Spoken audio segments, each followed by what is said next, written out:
Army chief প্রধান বিচারপতির সাথে দেখা করেছেন এই ধরনের কোনো তথ্য আমার জানা নাই। আমি দু একটা পত্রিকায় দেখেছি, আর অনলাইনে এটা নিয়ে নানান গুজব গুঞ্জন হয়েছে দেখেছি।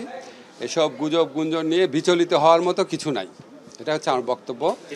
আর আর্মি চিফ অবশ্যই এখন পর্যন্ত তো অবশ্যই গুজব, আমি তো এই সম্বন্ধে কিছু জানি না।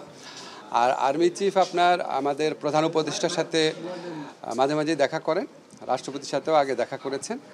তো আমি মনে করি না এটা নিয়ে বিচলিত হওয়ার মতো কিছু আছে। এর আগেও বিভিন্ন ইস্যুতে ওনাদের মধ্যে মতবিরোধ হয়েছে, মতবিরোধ শেষও হয়েছে, আপনারা দেখেছেন। তো ওনাদের বিচার বিবেচনা বোধের উপর আমাদের আস্থা আছে। আমরা মনে করি যে প্রয়োজনীয় মুহূর্তে আমরা তাদের বিভিন্ন ব্যাপারে মতভিন্নতা থাকতে পারে, প্রয়োজনীয় মুহূর্তে অবশ্যই আমরা তাদের মধ্যে ঐক্য দেখতে পারবো।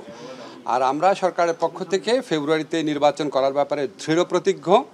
এটা আমাদের প্রধান উপদেষ্টা বারবার বলেছেন, নির্বাচন কমিশনকেও সেরকম ইনস্ট্রাকশন দেওয়া হয়েছে, ওনারা সকল পদক্ষেপ গ্রহণ করছেন। তার আগে কিছু বিষয়ে যে মতভিন্নতা রয়েছে বা মতভেদ রয়েছে, সেটা আমরা আশা করি সেটা দূর হয়ে যাবে।